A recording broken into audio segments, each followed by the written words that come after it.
Welcome to Indiana Sportsbeat Radio, brought to you by the Hard Truth Distilling Company in Brown County, Indiana. So for the thousands in attendance and the millions watching around the world.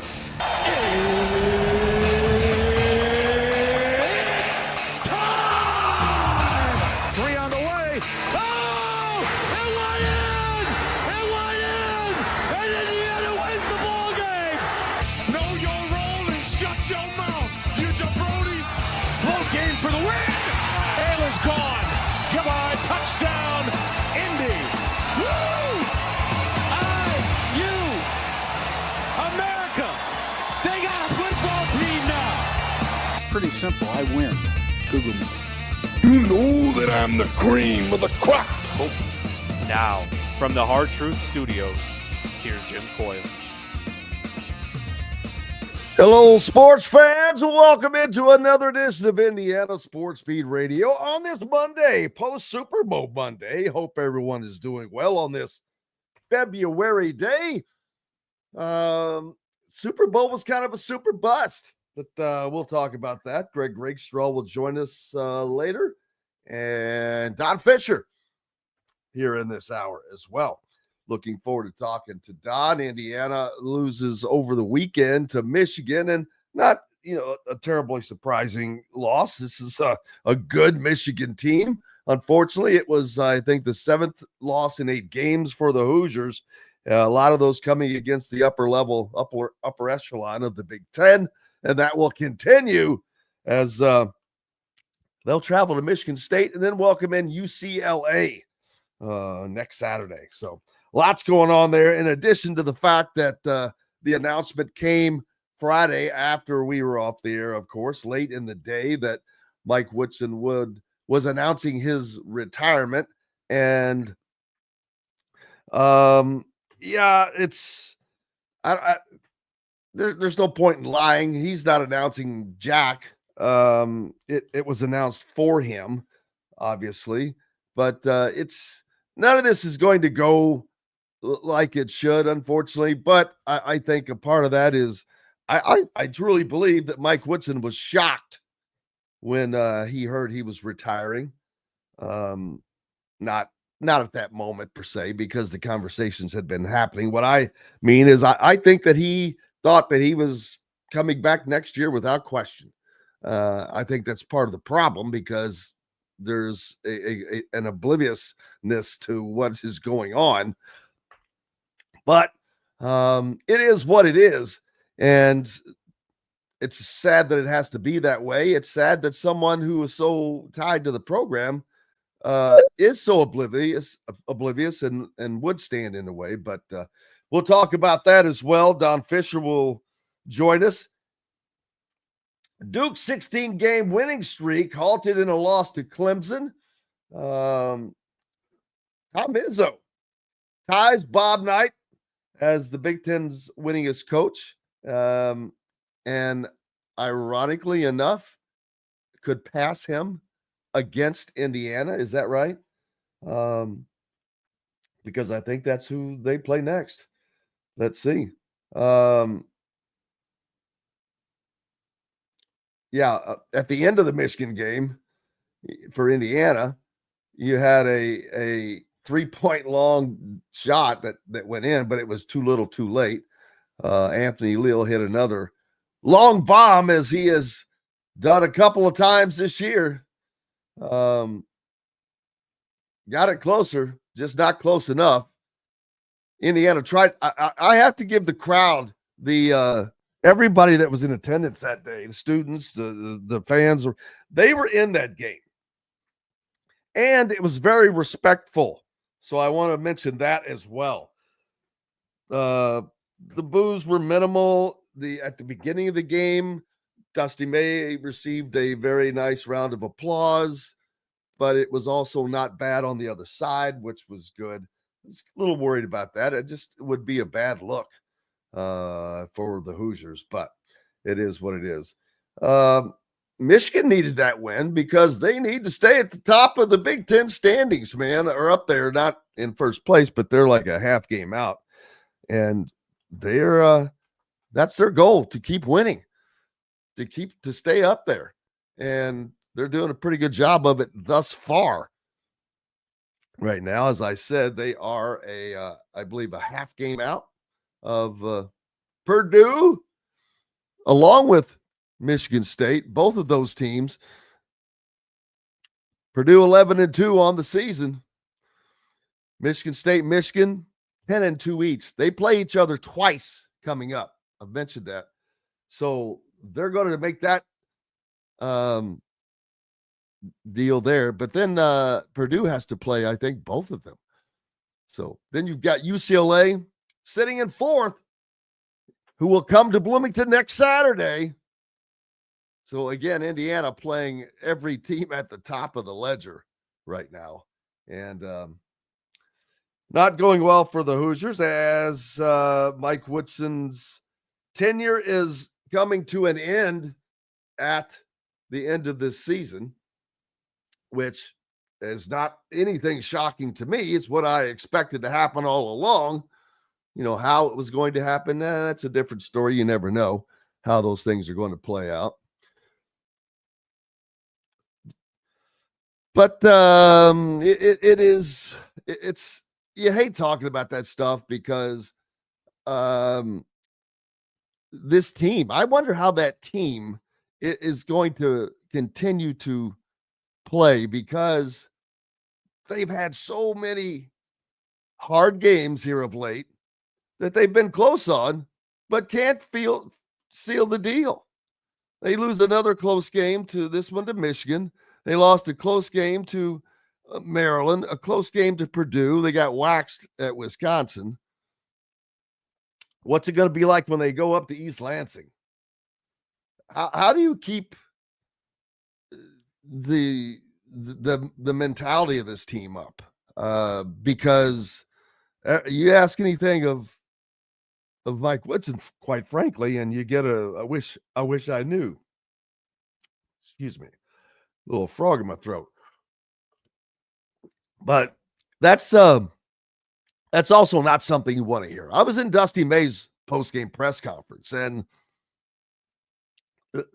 besides the Indiana coaching position questions, which we'll get to, as a matter of fact, I'll actually play those here in a bit. But when he was asked questions about the game, his first response was, well, we knew we had to come in here and do this and this and that. And we had to win, 22% of this and that. And he gives you solid answers, solid game strategy planning answers that directly interact with what happened. Whereas, and again, I don't want to beat a dead horse, but it just further solidifies why this change is being made. Again, you ask Mike Woodson a question, and I wish I knew. Well, the fact that you don't know is just, it's incomprehensible, to be honest with you. The fact that you would continue to say that is incomprehensible, really. When you're being paid the money that you're being paid, it's incomprehensible that you don't know. And if you don't, that you don't at least care enough to pretend that you do. So there's that. What are you going to do? What are you going to do? Hey, well, the thing is I want to tell people is, the fans, you know what you have. You know what it is. Stop. There's no point in beating on this dead horse the rest of the season. There are no expectations. You should have, your expectations should be so low right now that any win would be phenomenal. That anything positive is phenomenal. Anything else, expected. Just ride it out. I've seen a lot of people talking about, we haven't talked about names. We'll do that at some point in the show. Don't worry. The biggest name, without question, is Dusty May. And he was a very, he handled in the post game, He did about as good a job of handling those questions as you could handle them when they're coming at you, like those questions were in the post-game press conference. And here's Dusty gives an opening statement first. And again, I like just listening to him talk. And then the very first question was from a Michigan reporter, no less, not someone from Indiana. It's 33+%. Whoops. Shots back, offensive rebounding wise, to 22% of those was, we're not winning this game if we can't control the glass like we were able to tonight. And it really started at the last possession against Oregon. We've been very, I don't want to say lax on our blackouts and our physicality when shots went up. In the last possession, our guys showed that we could be the hammer when we chose to. And I thought for the most part tonight, even the ones they got, it was because the ball bounced a certain way or because they had a numbers advantage. I thought our guys played with great physicality and determination to rebound the ball, and to go 0 for 9 from 3 in the second half and still find a way is a testament of a team that just has belief that they're gonna figure it out. Thank you, Coach. Andrew? Dusty, many of these Indiana fans have made it clear they like you maybe as their next head coach. Would you have any interest? I mean, first of all, it's flattering when you have the path that I had, and I'm still on that same path. It's it makes you feel good because what's your competitive advantage as a student manager that transferred in as a marginal Division II player, and you just think back and it's like, man, you really, all I did was show up with great energy and passion for this game and helping people every day, and because of that, I think people always saw something or believed in me, and then you get to this point. But that stuff's crazy. I mean, I love being at Michigan. I love our team. We're fighting like crazy. That's it. I mean, this place is my foundation, but I'm very, very happy at the University of Michigan. Okay. A lot of words, but guess what? One word was not said. The word no. The word no was never said. He did a masterful job of not answering the question, to be honest with you. But you can't, there's nothing you can do in that situation. He did as good a job as possible without saying no, because he's going to look at it. Number one. Number two, at the very least, it's going to get him a hell of a pay raise at Michigan. So it's going to be very beneficial for Dusty one way or another. But he absolutely did not close the door at all. He didn't even come close. He didn't even touch the door handle with that answer. He just, which is great for Indiana fans, I think. I think it might be their best option that they're going to have a legitimate shot at, because there's a lot of names floating out there. We'll talk about those, but you also have to realize, like, I think I looked up TJ Otzelberger's buyout. I think his is at like $18 million, because it's equal to whatever his contract is. A lot of guys are not viable for this job. You can go to thehoosier.com and see the latest coach's hot board. And for those of you following us on YouTube, make sure you hit I'm not even going to tell you to hit the subscribe anymore. Just hit the like button. Just takes 2 seconds. Appreciate that if you would do that. And speaking of which, grateful for everybody joining us on the program, no matter where and how you're listening, whether it's on one of our great affiliates like 97.7 ESPN, The Ref in Evansville, always the right call. 12:30 a.m., 104.7 FM, the voice of the region, WJOB. Keep it tuned right there, as well as 1380 The Fan in Fort Wayne's only sports station. No reason not to keep it locked right here all day long, wherever you're going. You've got all kinds of different great sports content to get you through the day. And again, if you're following us on YouTube, just hit the like button. I'm not going to ask for anything else. Hit the like button. Really appreciate that. Dusty May is without question the leading want by the available names. I don't think Chris Beard is a viable name. Not that he would not be a great selection. I think that if Indiana can avoid that at all costs, they will. And that's a little sad because it's a great option, but there's that baggage there. And I know that people are going to say, well, there was no charges. They were dropped.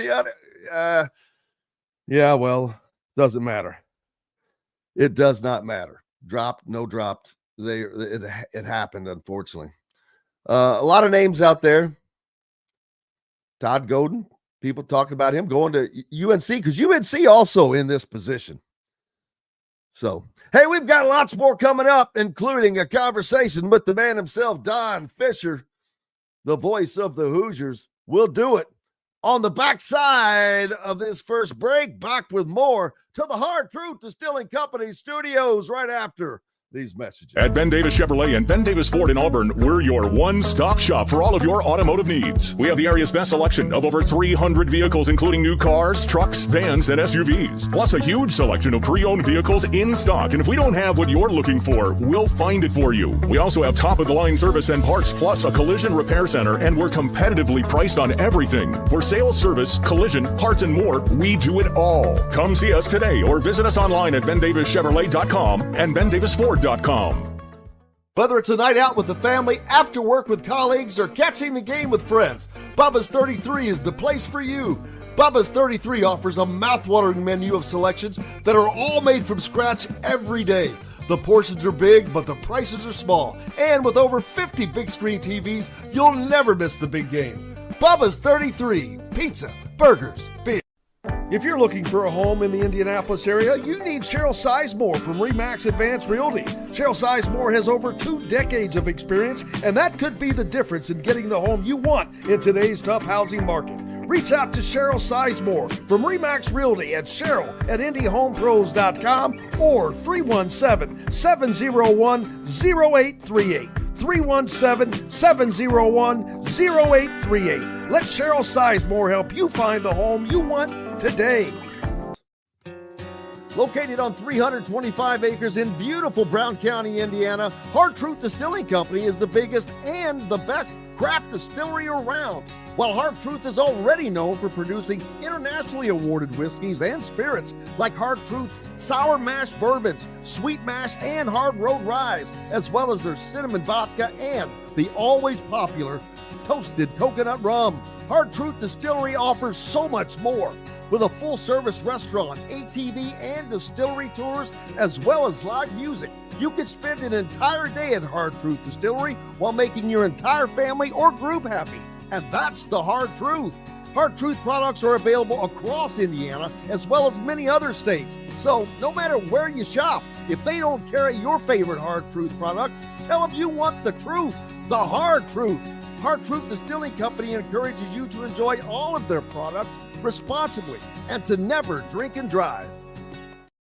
Welcome back to the Hard Truth Distilling Company studios on this Monday, and that means we get joined by the great one, the voice of the Hoosiers, Don Fischer. And Don, it's almost golf season, my friend. Not quite there. We got a tease. Like, was it a week ago today when it was like 60 something? It was a nice day. There were a couple, 2 or 3 nice days out there that we could have gotten out on the green stuff, which is not as green as it normally would be. But at this time of year, if you're getting out on any kind of a grass track out there, you're excited about it. But I haven't been out just yet. I've got a little green carpeting in my basement that I chip and putt on. So at any rate, I have been able to swing the club a little bit down there, but not on a golf course. Yeah, I'm afraid the first time I swing, something's going to break. But we'll see. Getting to that stage in life, Don, I'm like, oh boy, this is a little scary. But the weekend was a very, very busy one. Obviously, there was a lot of stuff going on. The announcement that came out Friday in regarding to Mike Woodson's retirement, impending retirement, a Michigan game that very, very important for Indiana because they're still trying to do the impossible and get into the NCAA tournament because they played some of these big games closely. I mean, you had a very tough loss against Maryland, against Purdue, and then they play this Michigan team pretty daggone close as well. Just can't finish the job again in this situation. In what was a much more respectful situation Saturday than I was fearful that it could be. Well, I understand what your thinking is, and there's no doubt there was concern about how things would be handled on Saturday with Dusty May coming to town, being a former Indiana manager and guy that was on Mike Davis's staff back in the day, and a really good basketball coach. And of course, Michigan is one of those teams that is competing for a Big Ten championship, and Indiana is in a position right now where they can just about play spoiler, and that's about it at this juncture because they put themselves in a position with the 7 losses in the last 8 ball games and 5 straight, in a position that they really have no chance now to win a Big Ten championship. And they're out of the picture from a rating standpoint. All the things that were predicted at the outset of this season have gone by the wayside, to say the least. And with the resigning head coach at the end of the season, with that announcement being made, I think it's total chaos right now in this basketball program. And we've got players that don't seem to be playing as hard or as difficult. You know, they're not challenging the things out there. They're not playing their best basketball by any stretch of the imagination. Umar Ballo, who has been one of the more consistent performers on this basketball team all season long, he's had back-to-back games where he's had like 4 points in each contest, not getting double-double rebound performances and point performances from him now. Miles Rice continues to struggle. Well, supposedly the best point guard that Indiana's had in a while, and I don't think there's much question about that, but he's not playing like it. So you've got guys that are, can this team somehow coalesce and come together and put forth the kind of effort that Indiana basketball teams have always done for the most part throughout these years? But this is starting to feel much like the last season under Archie Miller. It's starting to feel like there's not much you can do about how you're getting it done. And that's the sad part. I don't know the situation. I mean, I know what's happened, and I know the statement was made by the university and by Scott Dolson about the resignation of the coach. But how he's going to handle a lot of these things now with the press, with our talk shows, with our pregame and postgame show interviews and those kinds of things, that stuff may all have gone bye-bye. I just don't know at this juncture. We'll probably get a better feel for that here tomorrow night. We don't have a talk show this week, which is a really good thing. And we will have one next Monday night. So how are all these things going to be handled? And so right now it's chaos, I think, in just about everybody's mind about what's going to happen. Yeah, no doubt about that. And you mentioned that some of these guys, Miles Rice and oh, daggone it, I'm looking right at it and I can't say his name. Daggone it. Kaden Carlisle? Carlisle. Rice and Tucker? The original starting guards, they average for how many points? About 26, 27 points together. Yeah. Because Carlisle, I think, averaged around 13 ball game at Stanford, and Rice was averaging right around 14 or so. Is that right? He didn't even play in the Michigan game, did he? Miles? Yeah, he was. No, Miles Rice, but Kaden Carlisle. Oh no, Carlisle did not play. Yeah, he hadn't played, I don't think, in the last 2 games. Yeah. So, and Miles Rice comes up with 2 points. You get 6 from Ballo, you mentioned. That's 8 points from 2 guys that have been maybe the 2 most consistent players of the entire season. Right. And you mentioned him in Ballo the last couple of games. It definitely seems like he has checked out since the Purdue game when he walked off the floor. He took his game with him almost. It does. I mean, right now it's chaos. It truly is. I mean, and I say chaos in the sense that we just don't know what to expect from anybody at this juncture. I don't know how the coaching staff at this point is looking at things, but with the struggles that Indiana's having at this point, you've got to find somehow, some way to pull this thing together, whether that's the team, the players themselves getting together and saying, look, this is ridiculous. We're better than this. We've got to turn this thing around to some degree, try to play the best basketball we can for the rest of the season. But they're putting themselves in a position right now where they're on the bubble in regard to the end of the season Big Ten tournament. They may not play in that because they're only allowing 15 teams to play in the Big Ten tournament this year. That's with the new configuration of the Big Ten. And so there are 3 teams that won't make it, that will not play in the Big Ten tournament, which has always been for the entire Big Ten, if you know what I'm saying. So that's Absolutely. No longer the case. So you could be knocked out of that too. So, this team, believe it or not, at this juncture, could very well end up with a losing record this year. They're 14-10 now, and they've got 7 games left. And this thing can continue to spiral out of control to the end of the season if that becomes the case. Yeah, I mentioned they have a game, their next game up tomorrow.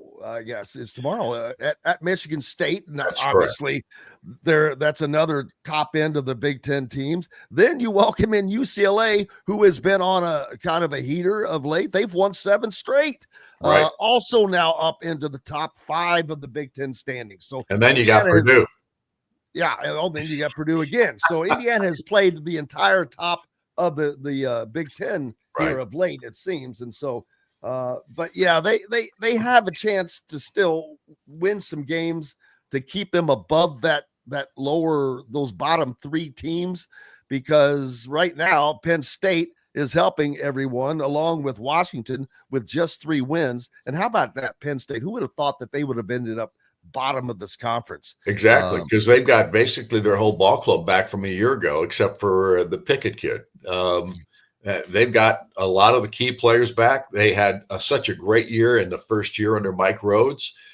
We thought they were going to be one of the toughest team Indiana would play in the early part of the season. We got them back in early January at the Palestra in Philadelphia, and Indiana ended up winning that ball game, playing, I thought at that point in the season, their best game of the season. And I thought their second best ball game of the season was the game against Purdue here recently. But now all of a sudden things have, the Wisconsin ball game was just a killer because of how it got started. And, down 26-4, 22 points down in the first 10 minutes of that ball game. And how does that happen? And so look, as far as the resigning of Mike Woodson is concerned, from my perspective, that hasn't helped. It's not helped this team to find its way. And unfortunately, that's the sad part of this. But we'll find out. We'll find out how they play against Michigan State tomorrow night and see if they'll rally around the coach, so to speak, or that kind of thing. We'll just find out. But like I said, right now, it doesn't appear that this Indiana basketball team is going to be able to pull out of this spiraling downhill scenario that they're dealing with right now. And if they can pull out of it, I'm going to give them all the kudos in the world. But right now, it doesn't appear that they can. Well, and speaking of kudos, I mentioned it earlier, but the crowd was in that game from start to finish. Sure. They were very supportive of the Indiana team. There was not much negativity. They were in that game until the very end, hoping for a win, pulling for a win. Right. There's no doubt. And I give them credit for that. And there was essentially not any booing at the end either. I mean, you could hear a few, but and that's the one thing too. Look, this is a mess. It just is. Don't know how to put it any other way. How it's handled from here on out is going to be the real question mark. And we'll see. Other than that, I can't predict anything at this juncture because we're all affected by this. The fan base is affected by it, obviously. There's no question the athletic department is affected by it. The team is affected by it. And we, as people who cover this Indiana situation, are affected by it. So right now, as we go forward here in the next week, we'll probably have a better idea of just how things are going to be handled. Yeah, I have, before you join us, mentioned that, and I'll say it again to the fans. I'll say it tomorrow is, hey, you've got games left. You kind of know what the situation is. You don't have to know everything about it, but you know the gist of the situation. There's no point in the constant complaining. I'm like, why stop? You know where this is going. Just stop with that stuff, because that is no different or better than anything else that someone else bad is with doing or saying. And so I'm like, whoa, man, just ride this thing out. It doesn't do anybody any good. It doesn't set up a better situation for whomever the next coach might be. Right. Player situations. There's just all kinds of things to put into it. Just ride it, man. And deal with it, because there's nothing else you can do. Like you said, it is what it is. And so there's that. Hopefully this team can rally. I mean, just from the pride standpoint, and I hate to bring this up, but they are being paid nicely. So earn your paycheck, man. I mean, if nothing else, go out and earn your paycheck. Well, that's the world we're living in these days. So you're absolutely right about that. These guys are getting paid, and it's the real world now for players too. Let's face it. And most of them are taking advantage of it. Some may not, and it may cost them dearly down the road as well. Absolutely, because a lot of these guys have eligibility left and will go on. That's either right. Stay or go on to someplace else. That's right. What you do and how you handle things, people look at that. That pays. That's like the Umar Ballo has been one of the forces this year, but he's also had some moments where you're like, dude, what's with that? And GMs watch that. That's not professional attitude. That's not a professional way of dealing with things. Right. I mean, I understand frustration, and there's a lot of frustration on this basketball team. And it's right good now to see sometimes. Yeah, exactly. I get the frustration aspect of it, but you've got to handle that as a professional, because that's what you are now. You're getting paid. So you got to handle it like you would handle a situation if you were in the NBA, so to speak. You're not, but the fact of the matter is you're being paid. So you got to act like a professional. And at this juncture, I'm not sure we're seeing a lot of that from this Indiana basketball team. No, we're not. And hopefully, like you mentioned, they have to stay out of the bottom three to make it into the Big Ten tournament. And right now, that the teams that are fighting out to stay out of that final third spot, Iowa, Northwestern, and Minnesota. Minnesota was kind of in the bottom by themselves. They've climbed a little bit. And they were tied with Northwestern and Iowa in the conference at 4 and 8. Well, some of them are 4 and 9, and then Indiana is in a group right above them, but with Rutgers, who that's very surprising. But the most surprising of all, an NCAA tournament team in Oregon. Oregon is going to make the tournament, but yet they are tied with Indiana and Rutgers with 5 conference losses. How crazy would that be to see an Oregon team get bumped out of the Big Ten tournament, but really have the numbers to make the NCAA tournament? Well, here's the other aspect of that. The last week and a half of the season, Indiana will have that 2-game road trip to Washington and to Oregon. So there are 2 of the teams right now that are in that hunt for the bubble scenario and in regard to getting into the Big Ten tournament. This could be very interesting at the end of the year.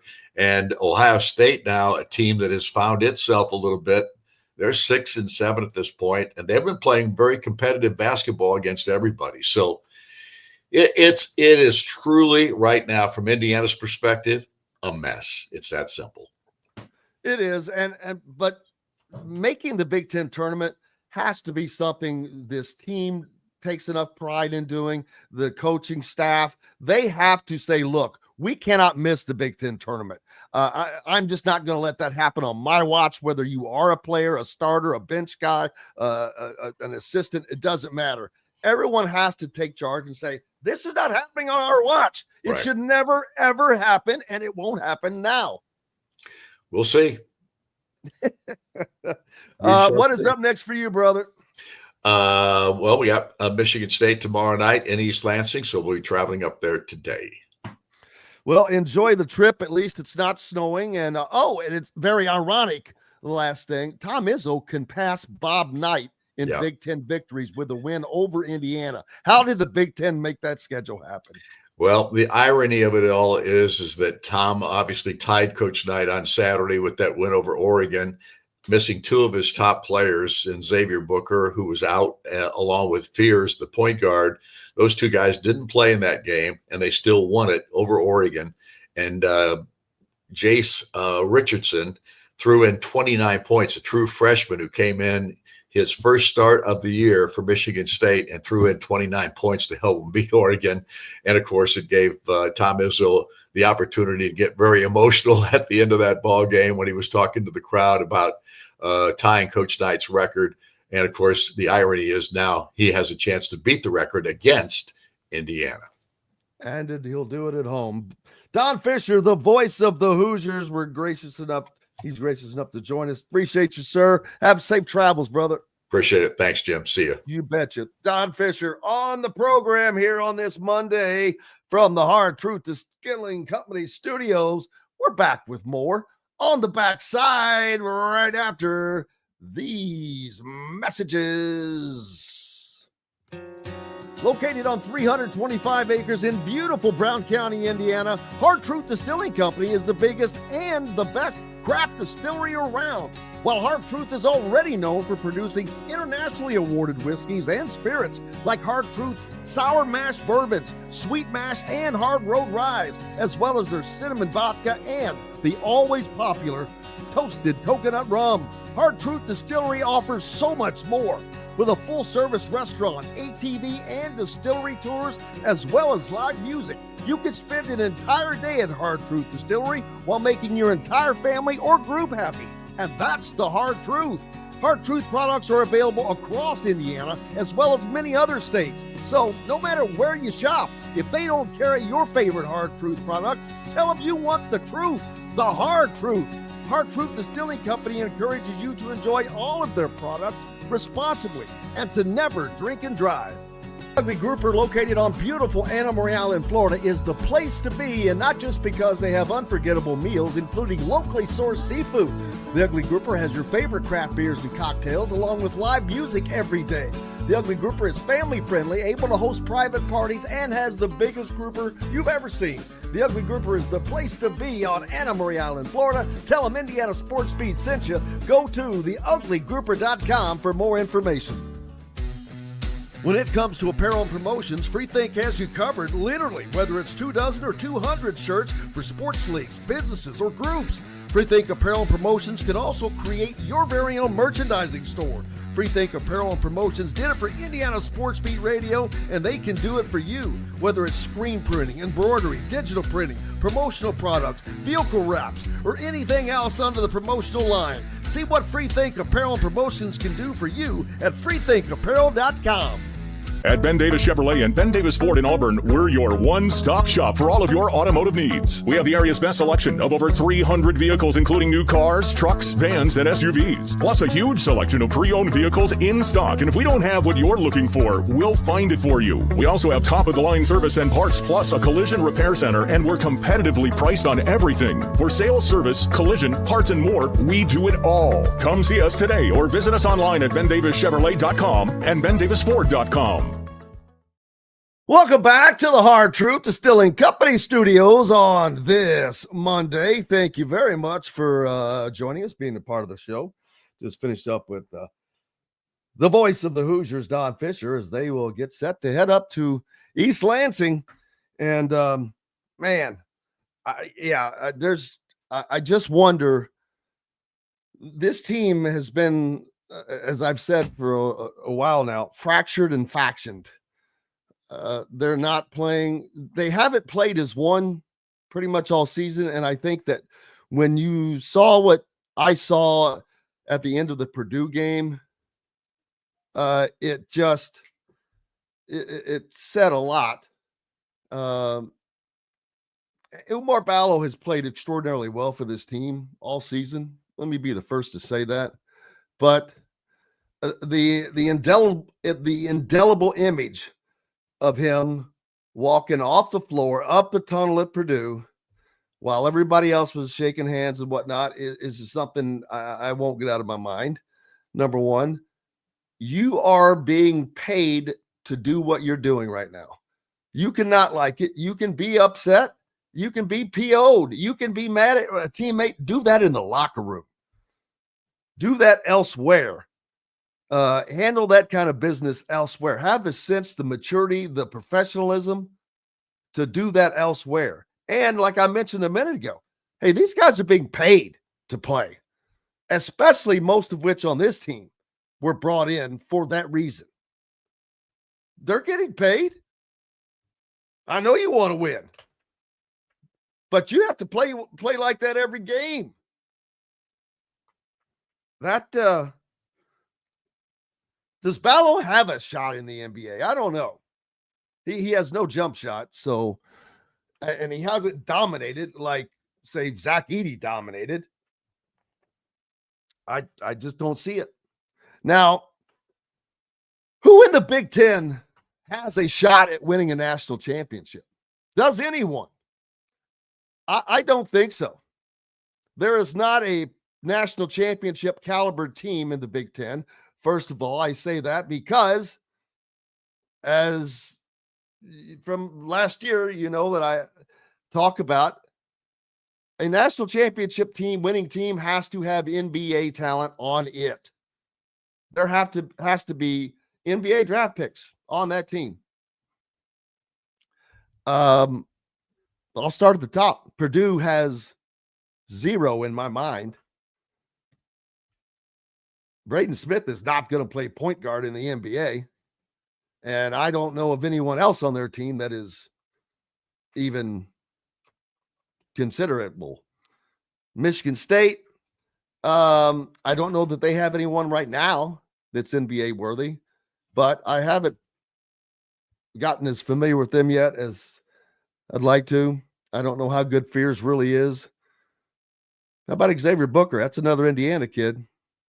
Now, Michigan, Danny Wolf, NBA player.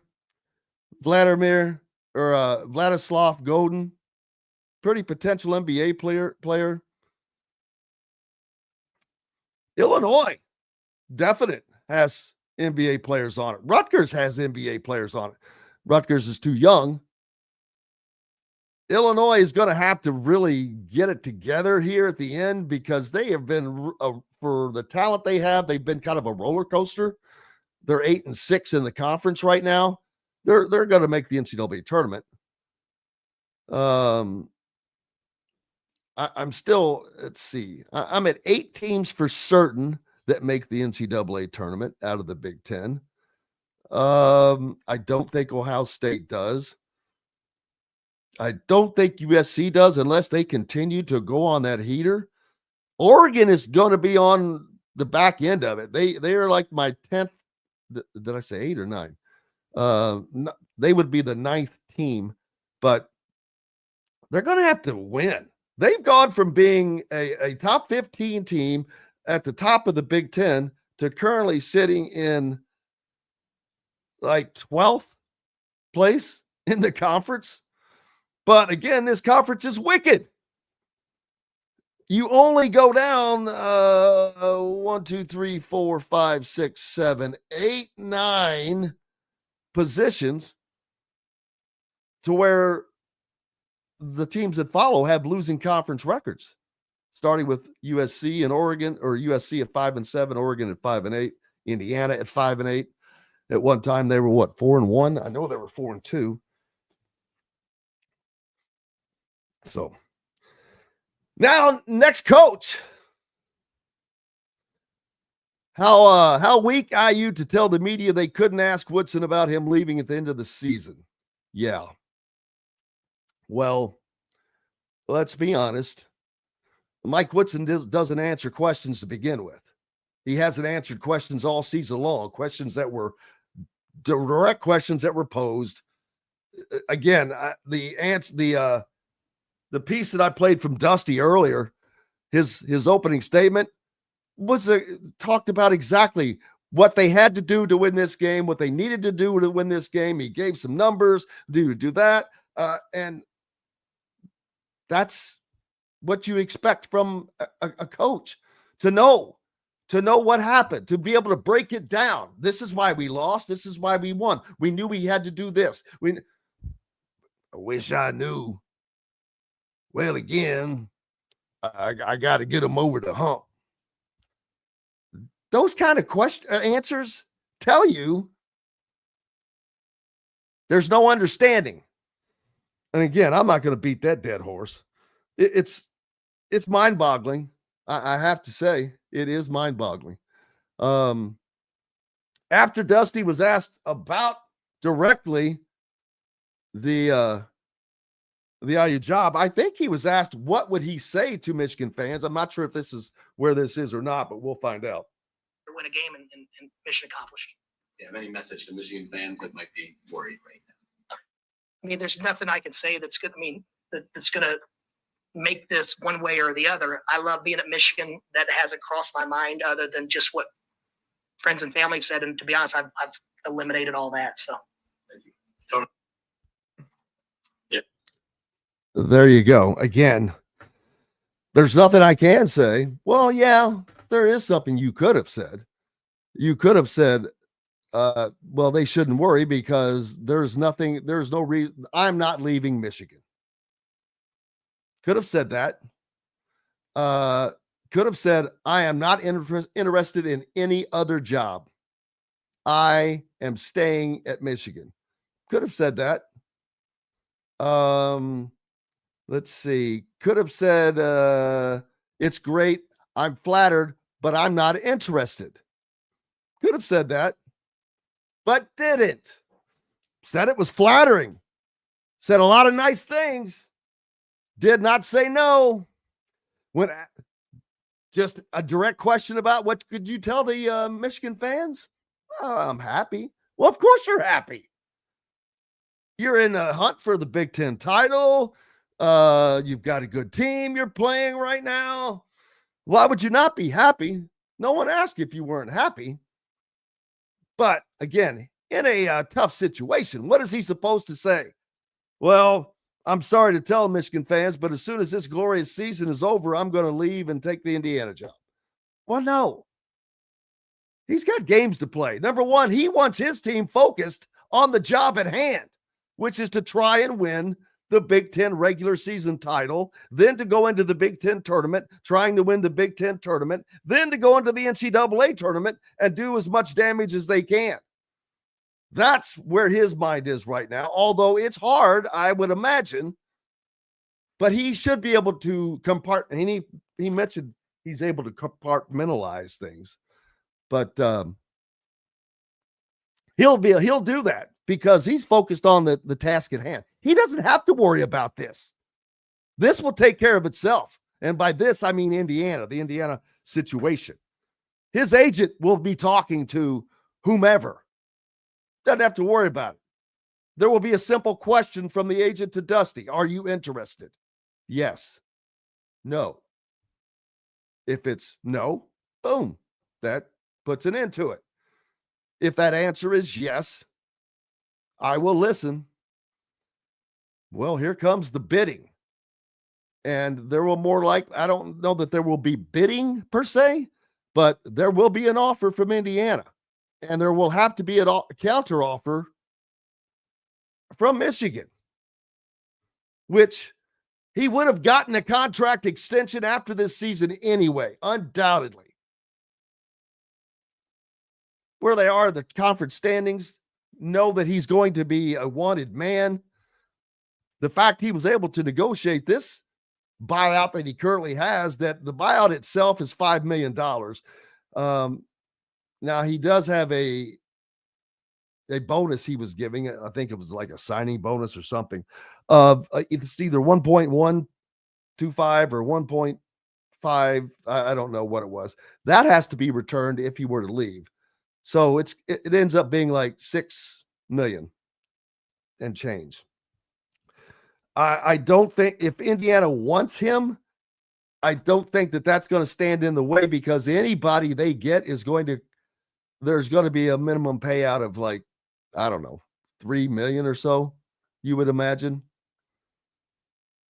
And so a couple more million, not going to stand in the way if he is the guy they want. If he is the guy they want, Scott Dolson is going to pull a Curt Cignetti. He is going to go and get him. I believe that Dusty May wants the position.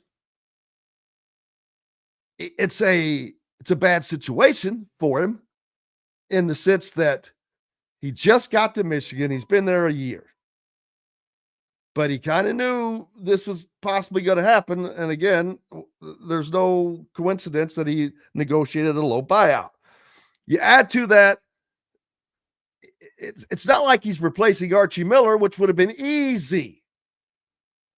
He's replacing a Mike Woodson, who is a legendary player at the school, but has not been a legendary coach and has not been a legendary representative, to be honest with you. The arrogance has kind of stained that. But he can be the savior. Not only can he get the Indiana job, he can be the savior. What do you think Simon Scott Assembly Hall would be like if Indiana's team were playing like Michigan right now? We're in the position that Michigan is in right now. What do you think that place would be like game in and game out? I'll tell you, it would be a nut job factory, people. It would be raining down like it used to. And I think that that's exactly going to happen. Scott will get this next hire right. I have no doubt. But it starts and ends with Dusty May. Do not kid yourself. We'll talk more about it as we continue, but that's the situation in Indiana. Like Don said, it's chaos. Captain Chaos. That's going to wrap it up for this hour. Got more coming up. Dopirak, Greg Rakestraw will join us as well. And your comments on the backside as we head to the break. Located on 325 acres in beautiful Brown County, Indiana, Hard Truth Distilling Company is the biggest and the best craft distillery around. While Hard Truth is already known for producing internationally awarded whiskeys and spirits like Hard Truth's sour mash bourbons, sweet mash, and hard road ryes, as well as their cinnamon vodka and the always popular toasted coconut rum. Hard Truth Distillery offers so much more. With a full-service restaurant, ATV, and distillery tours, as well as live music, you can spend an entire day at Hard Truth Distillery while making your entire family or group happy. And that's the Hard Truth. Hard Truth products are available across Indiana, as well as many other states. So no matter where you shop, if they don't carry your favorite Hard Truth product, tell them you want the truth, the Hard Truth. Hard Truth Distilling Company encourages you to enjoy all of their products responsibly and to never drink and drive. If you're looking for a home in the Indianapolis area, you need Cheryl Sizemore from RE/MAX Advanced Realty. Cheryl Sizemore has over 2 decades of experience, and that could be the difference in getting the home you want in today's tough housing market. Reach out to Cheryl Sizemore from RE/MAX Realty at cheryl@indyhomepros.com or 317-701-0838. 317-701-0838. Let Cheryl Sizemore help you find the home you want today. Whether it's a night out with the family, after work with colleagues, or catching the game with friends, Bubba's 33 is the place for you. Bubba's 33 offers a mouthwatering menu of selections that are all made from scratch every day. The portions are big, but the prices are small. And with over 50 big screen TVs, you'll never miss the big game. Bubba's 33 Pizza. Andy Moore Honda is Bloomington's #1 Honda dealer for a reason. Buy a new Honda and get a 3-month break from car payments. That's right, no payments for 90 days. That includes the all-new, all-electric Honda Prologue. And you get it for just 0.9% financing. or the 2024 Honda Ridgeline Black Edition or the Honda Accord LX, both for just 1.9% financing. Get more to your door from AndyMooreHonda.com, Bloomington's #1 Honda dealer and your best place for new and used vehicles. Welcome back to the Hard Truth Distilling Company Studios on this Monday. I hope you had a great weekend. Did you enjoy the Super Bowl? It was kind of a super bust.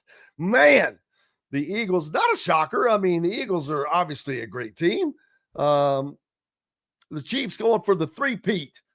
Man, there's a reason nobody's done it ever in the NFL. It's hard to do, and does not happen this time either. As the Eagles, man, I can't even remember what did it get out to first? Was it 34-0? I don't remember what it got out to. I stopped watching it toward the end. I'll be honest with you. I'm like, yeah, even Mahomes is not doing this. He's not coming back on this one. So there is that. Without question. Let's see. North Carolina, the president of North Carolina's public university system has temporarily suspended the University of North Carolina at Chapel Hill trustees' authority over athletics for acting beyond their designated duties. Boy, that sounds familiar.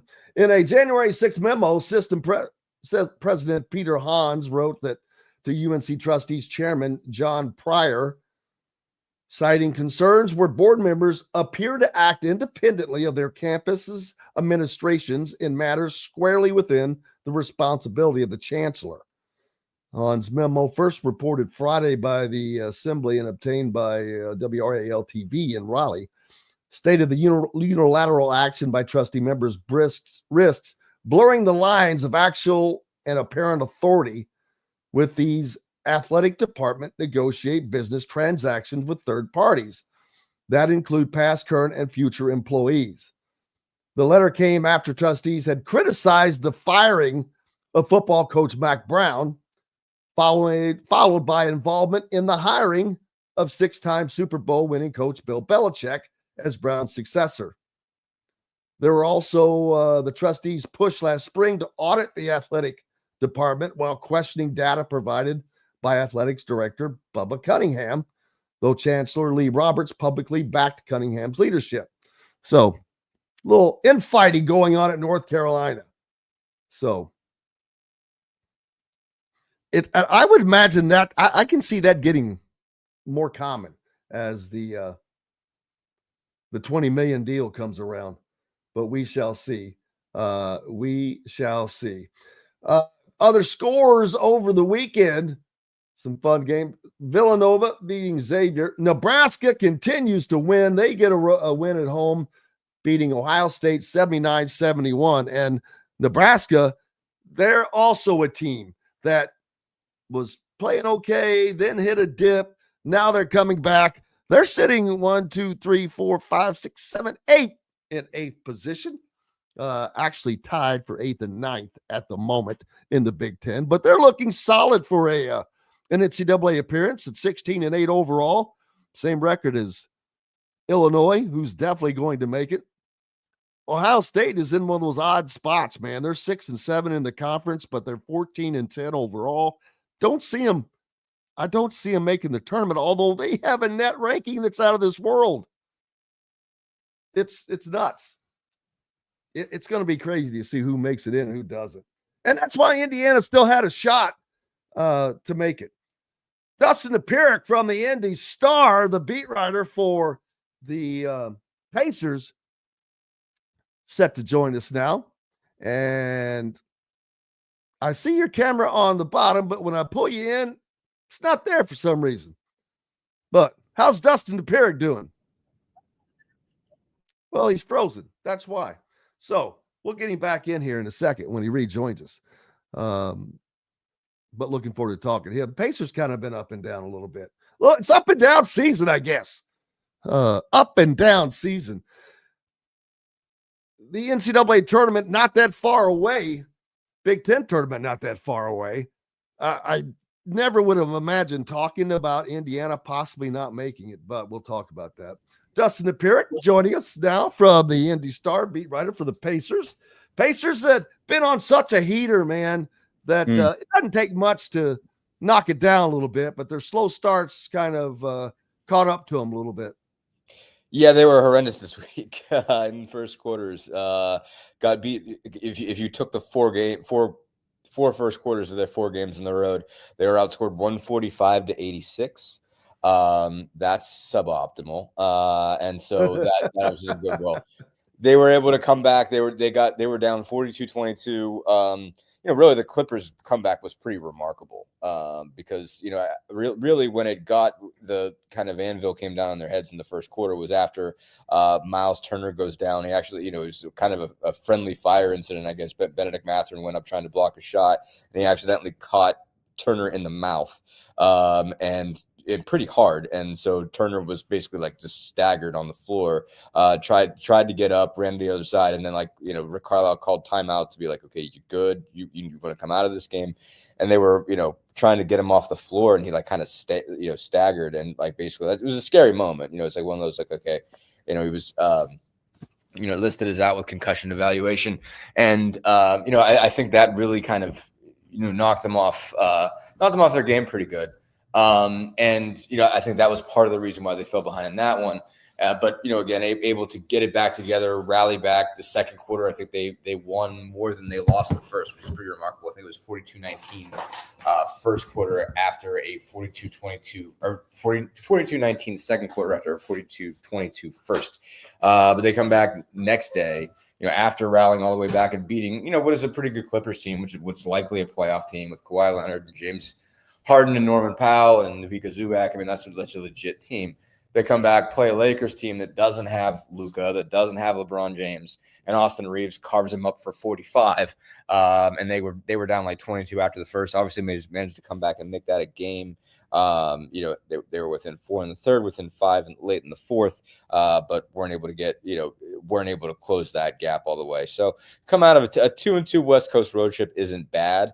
It does seem like this team needs the All-Star break. You do get the sense that, and they won't say it, but like this, the cumulative effect going back to Paris is starting to wear on them. I certainly think that's why they lost to Portland on Tuesday. I mean, obviously you go from 6 time zones ahead to 3 time zones back in the course of a couple weeks. I think that's wearing on them. You're starting to see them just look a little bit ragged.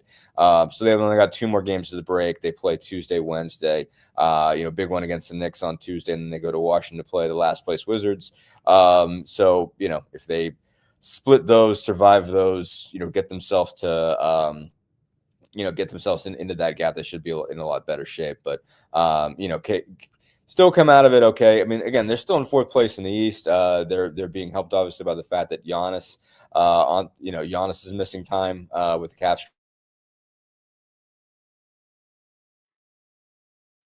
Yes, he is missing time.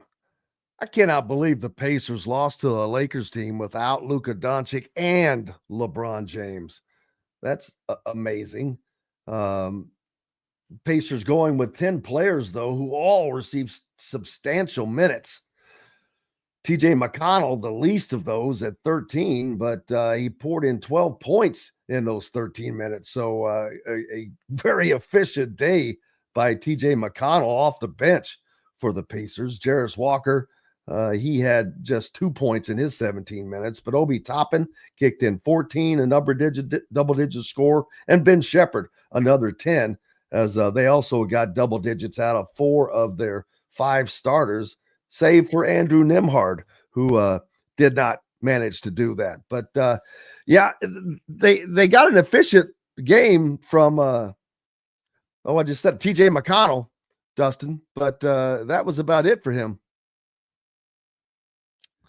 As Dustin is having issues connecting today, and we'll get him back on here as soon as he can. But it was just like you said, I guess they're wearing down because that Lakers team was without Luka Doncic and without LeBron James, and they get smoked. They give up 45 points to Austin Reeves. Holy smokes, another 24 to a guy you probably never heard of. Rraw Hachimura. It's crazy. I don't say that name. You don't remember Rui? How do you say Rui? Rui Hachimura. You don't remember him at Gonzaga? He was a stud. Oh, now I do. As soon as you say Gonzaga. No, I mean Rick Carlisle made a point of pointing this out because I mean obviously that game was moved to ESPN because they were thinking it was going to be Luka's debut with the Lakers. And I mean, you should have seen the list of ESPN names that were supposed to be there. By the way, like that was going to be a big deal. But Rick Carlisle came out and obviously, they announced Luka was out on Friday. And late Friday night, LeBron James was ruled out. And so, basically, obviously ESPN still did the game. They still had their broadcast team. There were a lot of other folks that were supposed to show up and make it a big sort of extravaganza, weren't there. But so Rick Carlisle was like, okay, like I need guys to understand this because the Pacers have a history of not getting up for teams when they're missing guys. It's been an issue for them. Certainly, I think really the most memorable one I can remember is 2 years ago when Brooklyn came to Gainbridge, and this is when they still had Durant and Kyrie, and I think they just lost Harden, but basically like Kyrie and Durant both sat out, and they had a couple other pretty good guys sit out, and there was a big discussion about whether that was okay to do that on the road. And there's just presumption that the Pacers were going to win the game, and they got smashed. Like when the guys that Brooklyn ran out there just whooped them. And so you're just reminded that these are still NBA players, like these are still dudes. And so Carlisle came out there and ran through the list of everybody's best game ever of saying like, all right, this guy's had a 25-point game. This guy's had a 30-point game. Like these guys are the real deal. And they are. First off, Austin Reeves was spectacular. I mean, he was just incredible. And you're reminded, that was a guy that Team USA saw fit to put on the World Cup team and, was with Tyrese Halliburton on that group. Rui's a nice player. I mean, there's a reason he starts in that team. So, I mean, what Lakers were really able to do, what was impressive, I thought about the group that they run out when they don't have LeBron and those guys is they have a ton of length, basically like Dorian Finney-Smith, Rui Hachimura, Jared Vanderbilt. They ran those three guys out together and the Pacers could not get the ball in the paint. I mean, like it was a major problem. And those guys were all like 6'8", 6'9" with like, 7-foot wingspans. I mean, those guys were really legit defensive players. And so that was a problem. Pacers had a really tough time getting the ball in the paint, especially in the first quarter. They held Pascal Siakam, and Siakam's been special all year. Obviously, he's an all-star. Still managed to get his because they were being so physical with him. He got so many free throws. And that's an improvement for him that he starts making free throws. But I think he was 1 of 8 in the first half. Like that don't happen. Like that was, like Halliburton was off, and you've seen that before. Like obviously Tyrese has had games where he hasn't really shot well. Siakam doesn't have games like that, and that wasn't because he was terrible. It was because they worked him. I mean, they were physical with him. They beat him up. Again, obviously he goes to the line, probably deserved more free throws than he got. But they beat him up. They were not letting Pascal Siakam beat them. And again, they had the dudes to do it, to keep them from doing what they want to do. So, I mean, you look and see a Lakers team that's pretty well built, for postseason. I think like you saw those pieces come out and you're like, all right, because it is important to have the second line of guys. I mean, I saw like the narrative going like, oh, the Pacers are getting beat by the Lakers G League team. Like, no, the Pacers are getting beat by the rest of the Lakers starters. Like Dorian Finney-Smith, Rui Hachimura, Jared Vanderbilt. Those are desirable defensive players in the NBA, and they're a problem. Now, Austin Reeves is not supposed to get 45 against you. Now he was special, and they didn't do a good job of keeping him out of the lane. I mean, they got to defend better than they did. Like if Austin Reeves gets 20 against you, that's one thing. If Austin Reeves gets 45 against you, you've done something wrong. So there's that. You can let somebody like that go off, but I mean, and why you would not get up for a team? As a matter of fact, I would be salivating. That's like fresh meat. You're like, oh, they don't have Luka or LeBron. Let's go kick the crap out of them. But you get more. You get like when you're those guys, though, you get more into it when it's Luka and LeBron. I know, they but wanted still. That. Like, but yeah, still, no, you should go take that the win. optics of let's take the Lakers down. That's their fault. They don't have their guys. We need this. They're win. You're way more excited when they're beating the best dudes. Yeah, I get it. Excited when they're beating the best dudes because these guys believe, they all believe that they're, that they're among the best dudes. So they want they wanted badly to see Luka, because like they thought it was going to be cool, like they thought they were going to be. I mean, they were still on national TV, but they thought they were going to be in the game. And how cool would that be if you go, when everybody's coming to watch LeBron and Luka, if you go hand them one, like what they knew the narrative was as far as, I mean, like, again, it's an NBA game. You should be motivated to win an NBA game, period, end of story. You need every win you can get. And they've been better at that. That's one thing. I mean, the Pacers like really had problems against like lottery teams last year, and they probably left like 6 or 7 on the table. They lost to almost all of the worst teams last year. Still got 6th in the East, still won 47 games, still ended up in the Eastern Conference Finals. But like you look through their list, and they had some bad losses this year. Since the 10-15 start, I mean, you got to look at them as a separate team since then. More or less. I mean, they're just a different functional team. So they've won, I think, 16 of 22, 23. Since that start, I think. So they're 29 and 22. So that makes them, no, they're 19 and 6. Yeah, 19 and 6, 19 and 7 since the 10-15 start. And you look at that, and they haven't lost back-to-back games in that period. And most of the time when they faced a team that was down, they were able to get them. Like they even if they messed around, they got it done. They beat, Brooklyn had nobody when they played them, basically in Brooklyn, and they managed to pull that out. And they tend to have an issue there. But I think, like I don't think they really even weren't up. I think like the Lakers group that's out there isn't a bad basketball team. Like I think it's just sometimes it's just like there's a presumption that you should be able to beat teams that you're missing, when they're missing guys. Like the Lakers still had dudes, and those dudes really showed up. And so did they not get up to guard Dustin Reeves? I don't know, but like Reeves is a good player, like for like he gets lost because you have LeBron, they had AD, and he was clearly the third guy. But like he does stuff, man. Like Austin Reeves didn't, he earned some of those. There's no doubt about it. Like they didn't let him waltz to that. Like you shouldn't give him 45, but he played really well. And again, the other guys are legit dudes. Dorian Finney-Smith is a defender everybody wants. Rory Hachimura is a defender everybody wants. Jared Vanderbilt's a defender everybody wants. Like those guys got length. They're like athletic freaks, wingspans down.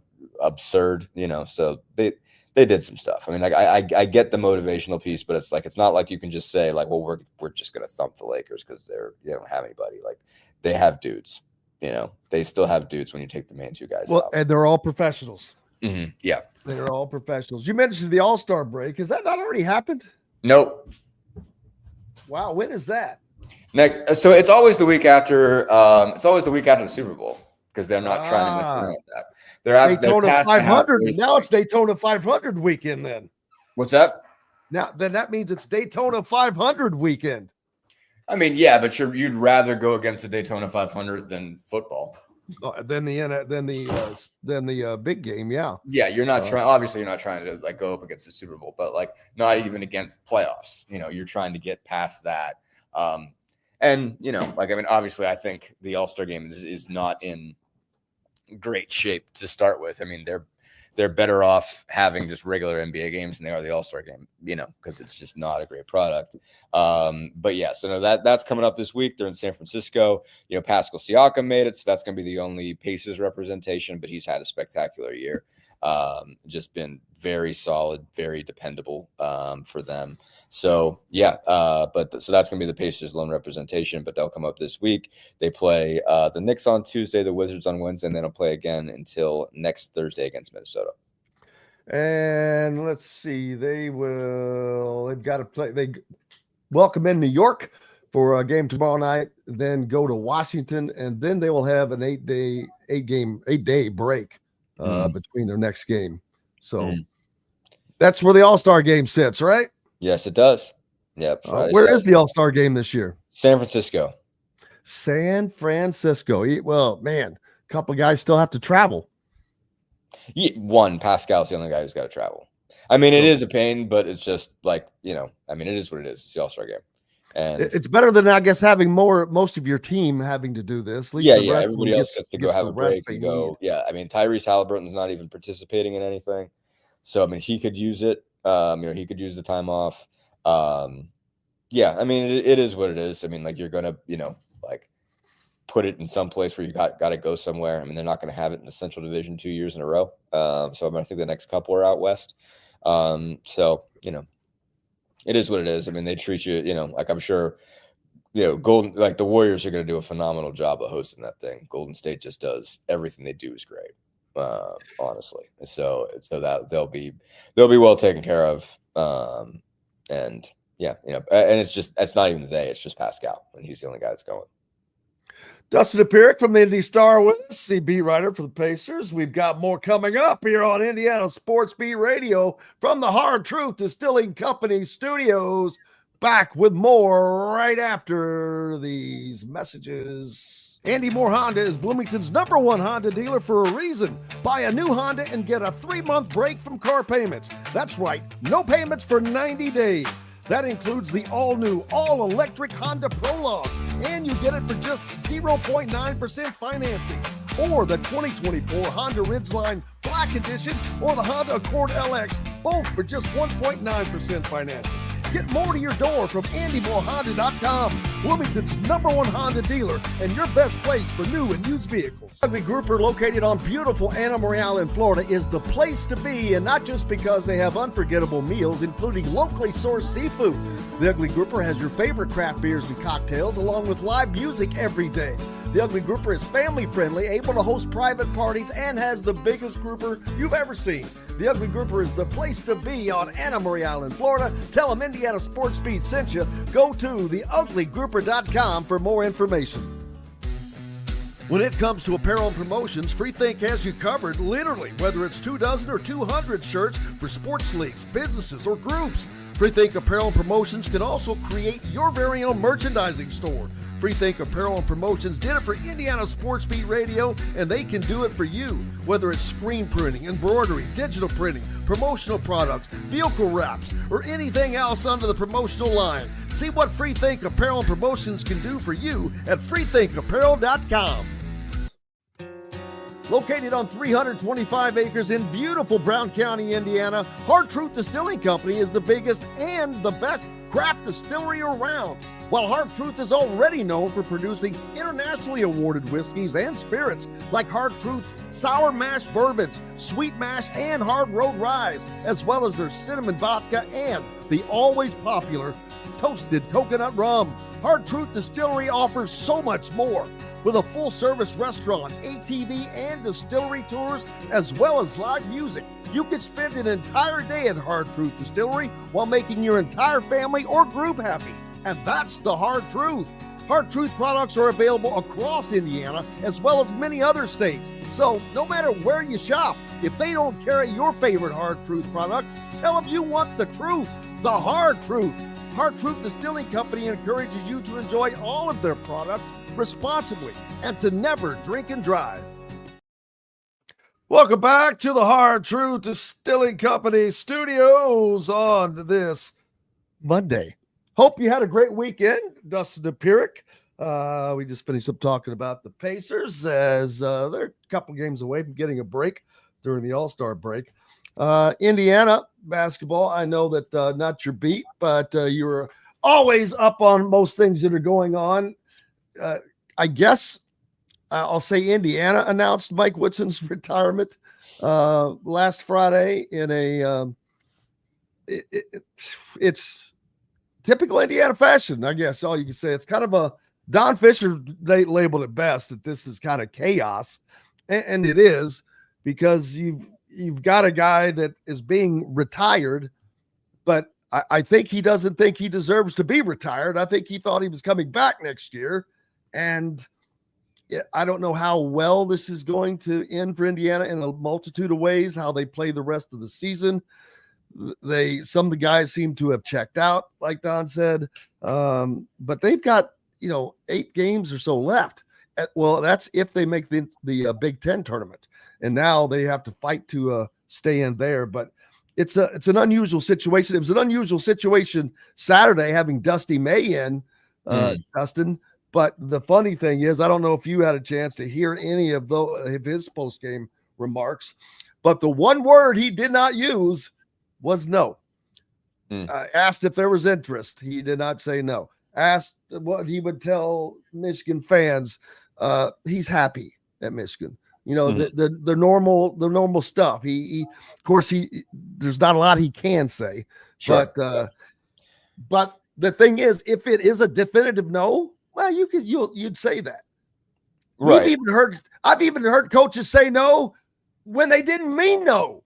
Right. So the fact that he did not in any way shut the door on this has to just continue the speculation. Sure. Yeah. I mean, I think, you know, I mean, even a couple of years ago, you know, like Stevens, you know, waffled a little bit. I think similarly, if I'm not mistaken, eventually shut it down after I think the first one he kind of let it ride, if I remember correctly, you know, when he was asked. And, you know, so, yeah, I mean, like anybody who's ever in that position is not in, you know, no one's handled that well other than people who definitively don't want anything to do with it. You know, like that, the people that are in the position of not having, you know, truly not having any interest in saying like, no, I don't want that job. You know, I don't want that job at all. They're obviously in a good space. You know, like if for whatever reason you're mentioned for a job and you don't want it at all, you know, that's the place where you could just say, nope, no chance. I mean, and so, you know, who knows? I you know, like, he knows he obviously knows it's available. He's an Indiana guy. He hasn't ruled it out in his mind yet. Maybe once he starts hearing about it, you know, thinks a better sense of it, you know, maybe even gets through his season, you know, he'll think either you know, one way or the other. He'll have a better sense of, no, I want to stay at Michigan. I'm in good shape here. I don't need to involve myself in that. I don't think it's a good situation right now. Or maybe he'll say, man, I do want to go back. I always wanted that job. It's available. I'm in a good place. I'm going to make everybody mad at Michigan. But you know what? When I was in school, I hated Michigan. So why don't I just do this? You know, like maybe he'll be there. I don't know. It's and, you know, I mean, that's definitely one person that they need to try, you know, like they can't not call Dusty May on this, period. You know, like I mean, if he says no, he says no, but Dusty May is on the list of guys that you absolutely have to call and give it a shot. You know, like absolutely. I mean, you have to call anybody that is a legitimate potential fulfillment of this position, but especially when you have one that is an obvious top target that again, your timing is actually kind of screwed you. This would have been the perfect move to make a year ago. It would have been, look how hard it is. But for people who, yes, I believe that they should have done it a year ago. Don't get me wrong. I'm in that camp because to me, enough had been seen that when you're getting, you got the same book for 3 years in a row. Did you think you weren't going to get it 4 years in a row? Anyway, that would have been the perfect timing. It would have saved them a bunch of money. It would have put them in a great position right now. They would be what Michigan is right now had they made that move. But regardless of the fact they didn't. And so now they got to go through this. And if they get Dusty, well, that's great. That's going to work out wonderfully for Indiana. They can put a nice bow on that. And it will surely make this distaste that is right now kind of go away quickly. But if they don't, then boy, now you start doing what Indiana has had to do, at least the last cycle. They don't get their guy, and now you in scrambling mode. But I truly believe that Scott Dolson, what he did with Kurt Cignetti was no accident. And I think that he has been thinking about this for quite some time. He's had to put, you know, a good AD always has that list. Yeah. And so thinking about that and been able to watch coaches throughout the season. So at least it should be easier for him in that regard. But this is something that football needed to, you really needed to get it right for financial reasons. You have to get this right for a bunch of reasons. Most importantly, because there is no excuse for Indiana not being a top-level basketball program with the resources, with where they are, with the history, the tradition, the fan support. There's no excuse. Yeah, no, I agree. I mean, I think where do I just to to start on some of that. I mean, I do think that I'll answer the question of whether they should have done it last year in two different ways. I mean, I think, obviously saw like, Greg Doyle's column was pretty sharp. And I get the impression that you have heard a lot of the same things. Obviously, I haven't been on the beat since his first year. So, like, I don't know, like the everything I know about how he's operated, Mike Woodson's operated in this job is secondhand. So, like I'll uncover him for 1 year but was still like, not immediately post-COVID, but pretty much, just pretty immediately post-COVID. So there were still restrictions as far as where everybody could go and masking and distance and all that kind of stuff. And I don't even remember like if I covered any AAU events that year or anything like that. So like I didn't really see the recruiting in Technicolor there that I was used to seeing it. So I don't know what was what as far as that was concerned.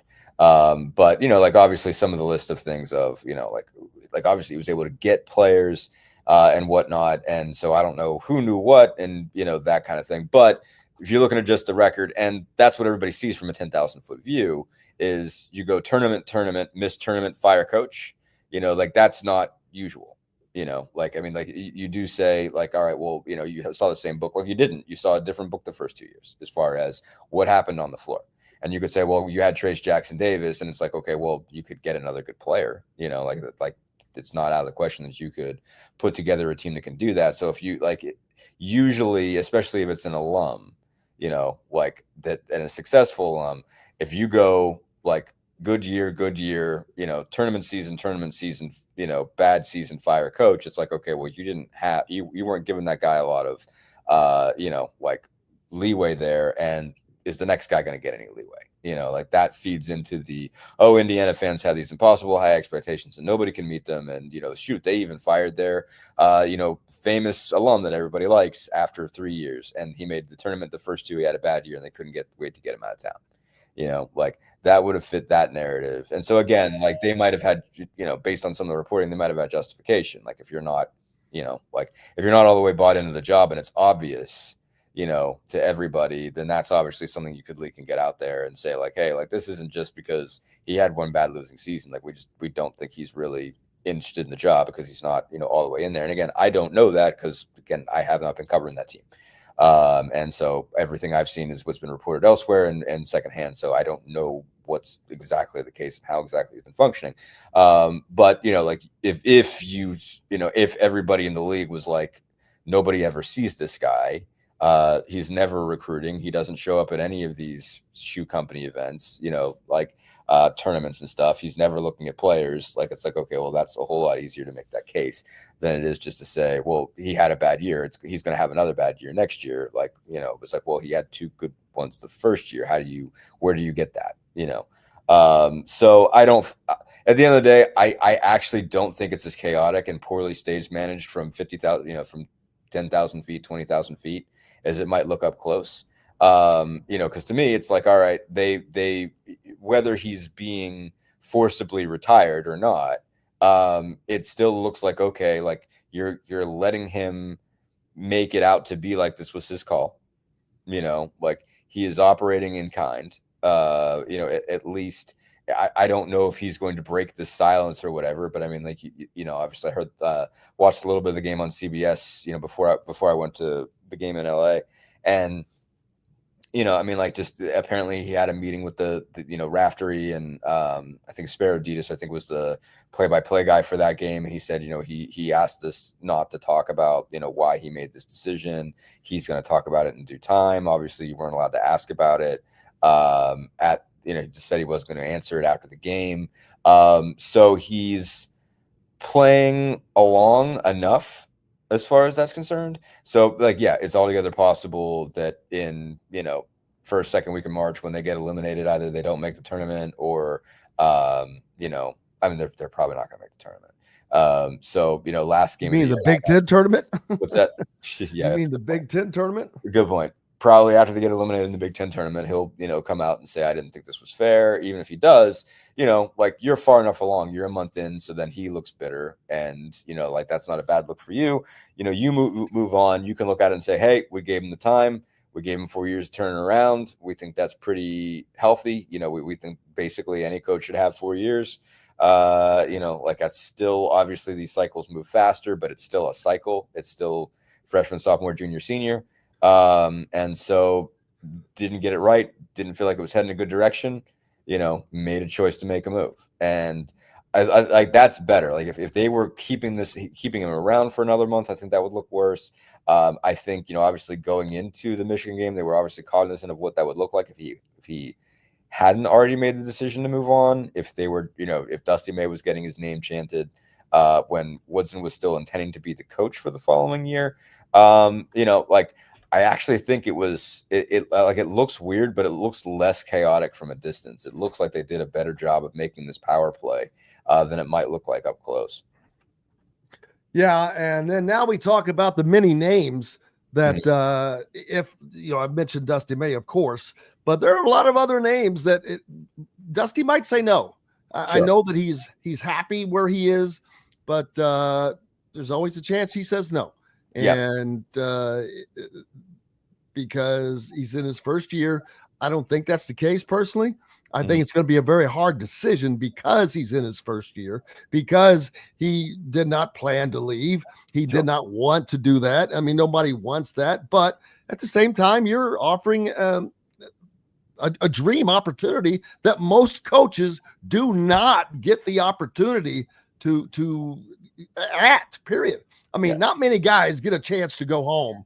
And especially a guy like Dusty May, who didn't play for Indiana. Like he said, I didn't score a point at Indiana. He was not he's not a legendary figure.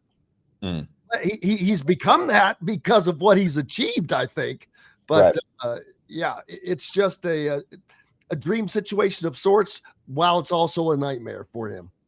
Yeah, no, it's a tough tough scenario to be in. Like, anybody else in your life, like if you get a dream job opportunity that takes you back home, and you tell your boss that you're leaving, like, hey, this is where my parents live. This is like we want to bring the kids closer to their grandparents. I want to be around my buddies, from home. Like, it's an easy sell. Like like. If I and when I went back to Pittsburgh, for the couple years that I went home, like it wasn't a problem for me to go tell my boss in Knoxville, like, hey, I got this opportunity in Pittsburgh. We feel like we got to take it. Like that was like no hard feelings, whatsoever. And but like if you tell that to an athletic department that has made you the centerpiece of its basketball program, that's a different story. And like also, there's a fan base that's going to hate you forever.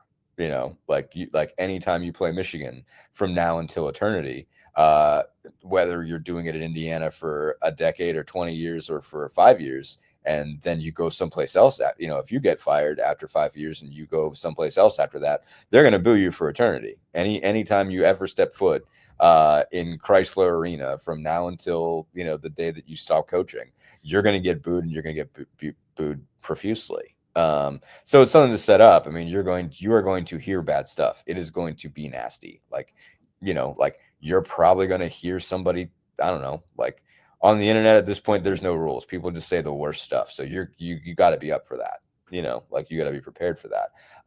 So it would be tough, but like, and it's just a question of whether that's what he wants. And, like, and in this profession, like you have to be smart and know, okay, what's stable. And, Indiana's tough sell right now, like if, because basically it's like, all right, like, yeah, you sign up for the opportunity to come home, but, you also look at it and say, okay, well, how many guys since Bobby, and has it ended well for any of them, and so it's like, all right, well, what tells me that I'm going to be in a better position, than Mike Woodson, Archie Miller, Tom Crean, Kelvin Sampson, Mike Davis, like what makes me sure that I'm in better shape, that I would be in better position, that I don't stay at a place like Michigan. Like it ain't, again, like leaving Florida Atlantic for that job is one thing, like when you're already at an established Big Ten program that has money coming out the wazoo, like that you'll never Like obviously they when it comes to NIL stuff with the house settlement and everything like that, there's going to be decisions that have to be made at Michigan, and Michigan presumably will always put football first. But you got a lot of money in Michigan, and they really yes, want to sir. Win. And so saying they no, have enough. Yeah, there's enough in Bloomington as well, as we've seen. What's up next for you, man? Hopefully a lot of nothing. No, I mean, obviously a couple games this week. I will not be covering Tuesday's game because it is Mary Jane Slaby's 35th birthday. So, happy birthday. But anyway, so I'll be skipping that. So you won't see me covering anything, on Tuesday, and I'll be, covering the, Wizards game from TV. Yeah. So I don't know. They'll practice today, cover out the string through the All-Star break, and then take the All-Star break and, go from there. Sounds great. Dustin Dopirak from the Indy Star. Make sure you're giving him a follow. Keep local papers alive by being a subscriber as well. Appreciate you as always, brother. Absolutely, Jim. We've got more coming up, including from our buddy Greg Rakestraw from the ISC Sports Network is going to join us next. Here's a little more Dusty May on the way out. Dusty, back to the game. The big three were the big three. There's kind of a phrase that you need three going into March to make a run. It speaks to just them all doing things when you need it. Yeah, they made the plays. I mean, I'm sitting here today feeling really, really great about our performance because those guys made big plays down the stretch. On nights, I still believe. I thought, Reuben Jones made a lot of invisible plays. There are 5 or 10 that jump out that aren't going to be on the stat sheet that contribute to winning. And when you take a back seat and you start looking for guys as they emerge as your go-to guys, it shows great humility and self-awareness. And I think our guys are doing that. But the flip side of it is when those three cause an overreaction, we have to trust that they're going to play off that. And I thought they did a nice job of that as well. So sounds like a coach that knows what he's doing. We're back with more, including the great Greg Rakestraw right after this. Located on 325 acres in beautiful Brown County, Indiana, Hard Truth Distilling Company is the biggest and the best craft distillery around. While Hard Truth is already known for producing internationally awarded whiskeys and spirits like Hard Truth's sour mash bourbons, sweet mash, and hard road ryes, as well as their cinnamon vodka and the always popular toasted coconut rum. Hard Truth Distillery offers so much more. With a full-service restaurant, ATV, and distillery tours, as well as live music, you can spend an entire day at Hard Truth Distillery while making your entire family or group happy. And that's the Hard Truth. Hard Truth products are available across Indiana, as well as many other states. So no matter where you shop, if they don't carry your favorite Hard Truth product, tell them you want the truth, the Hard Truth. Hard Truth Distilling Company encourages you to enjoy all of their products responsibly and to never drink and drive. If you're looking for a home in the Indianapolis area, you need Cheryl Sizemore from Remax Advanced Realty. Cheryl Sizemore has over 2 decades of experience, and that could be the difference in getting the home you want in today's tough housing market. Reach out to Cheryl Sizemore from Remax Realty at Cheryl@IndyHomePros.com or 317-701-0838. 317-701-0838. Let Cheryl Sizemore help you find the home you want today. Whether it's a night out with the family, after work with colleagues, or catching the game with friends, Bubba's 33 is the place for you. Bubba's 33 offers a mouthwatering menu of selections that are all made from scratch every day. The portions are big, but the prices are small. And with over 50 big screen TVs, you'll never miss the big game. Bubba's 33 Pizza. Andy Moore Honda is Bloomington's #1 Honda dealer for a reason. Buy a new Honda and get a 3-month break from car payments. That's right, no payments for 90 days. That includes the all-new, all-electric Honda Prologue, and you get it for just 0.9% financing. Or the 2024 Honda Ridgeline Black Edition or the Honda Accord LX, both for just 1.9% financing. Get more to your door from AndyMooreHonda.com, Bloomington's #1 Honda dealer and your best place for new and used vehicles. Welcome back to the Hard Truth Distilling Company studios, and joined out by the great Greg Rakestraw from the ISC Sports Network. How was your weekend, sir? My weekend was fantastic, and since, first of all, thank you for agreeing to move my time back You did not want to hear my son on his way to the dentist in the background of the earlier scheduled interview. And because Did he know normally where I he lead was off the going? show, you would have had an extra guest that you really wouldn't have wanted. And so, normally I don't get to hear commercials. I just get to hear the open. I get to hear both the Buffer brothers. So this is the part where I again give you a friendly reminder. If you want to take a break from all Jim Coyle radio during the commercial breaks, I will gladly do that hard truth read for free.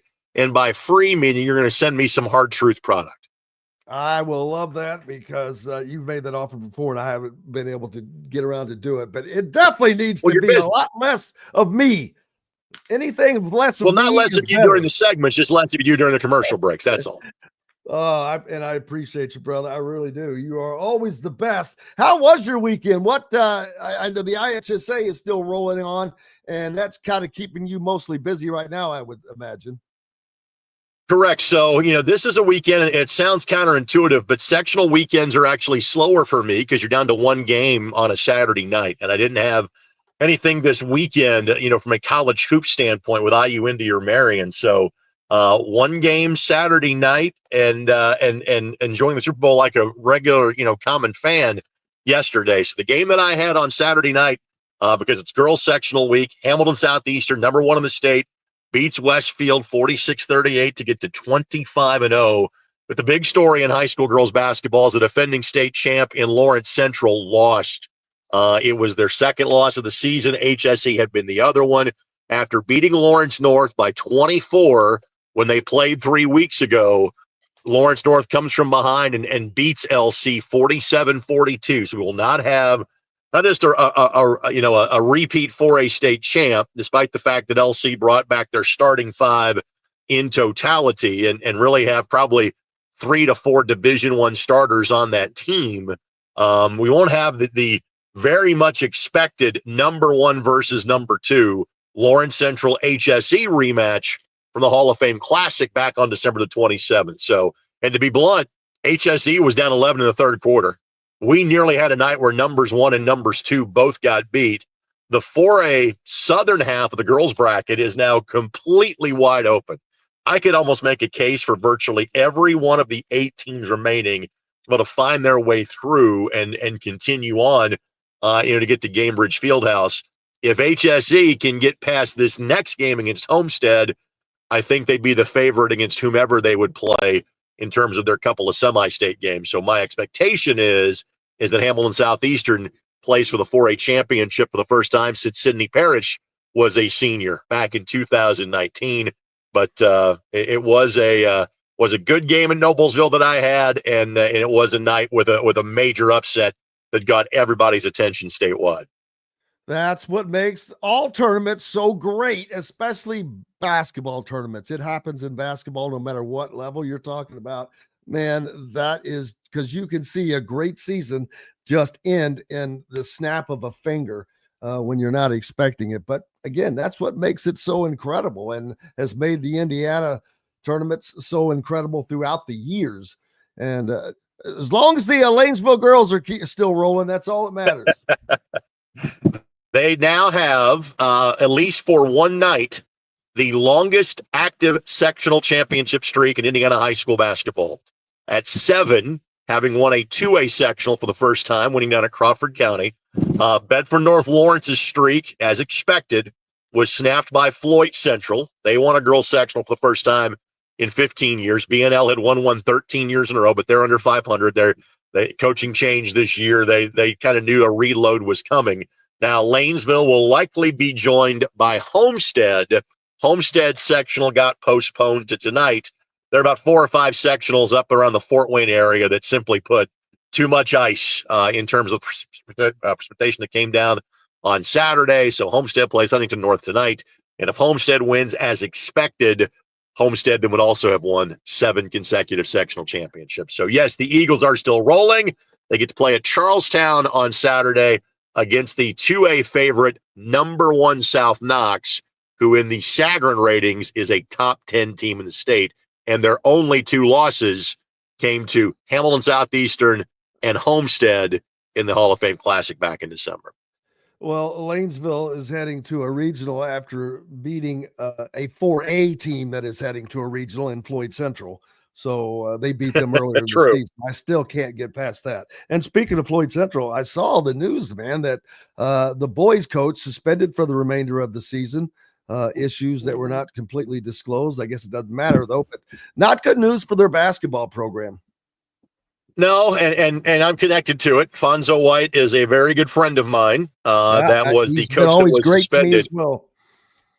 You would note that he is still teaching at Floyd Central, right? So you might be able to do a thing about the severity of the suspension. The fact that he is still teaching at Floyd Central for the rest of the season.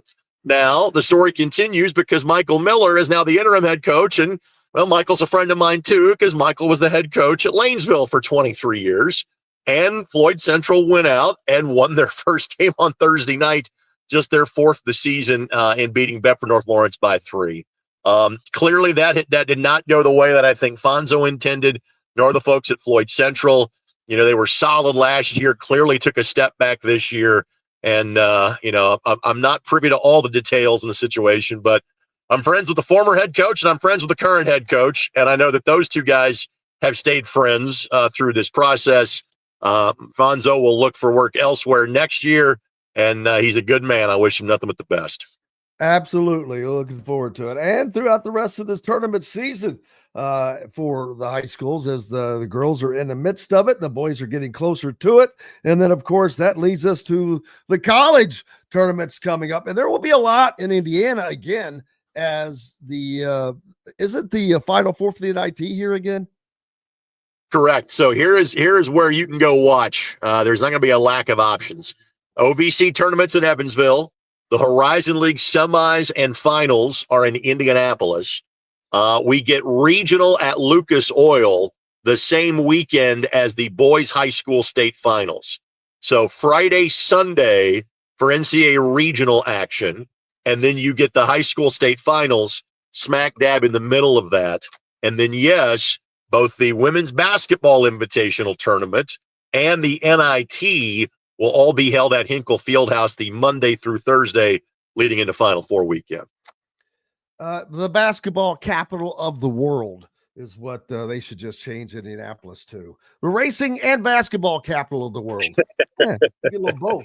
How about sports capital of the world? How about that? How about we just go sports capital? How about that? I like it. They've hosted a Super Bowl. They've hosted an NBA All-Star game. I like it. They're probably going to. And don't sleep on the Royal Rumble that drew 70,000 people last week too. There's that as well. The biggest audience ever for a Royal Rumble. Correct. Man, Greg, we could have had a match. We could have got a tag team match. Maybe get JMV. I would have let you play Ricky Morton. I would have come in and made the hot tag like Robert Gibson. I had no problem doing that whatsoever. Oh, that would have been fun, dude. When I was in high school, when we played football, we did that stuff all the time. You were young enough and you could do that to your body, but it was definitely fun. Man, go ahead, brother. I was going to say, I hope you knew to kind of, make sure it was staged, not took, legitimate bumps. You got to brace yourself in that scenario. Oh no, we had all that scouted out, man. All of it scouted out.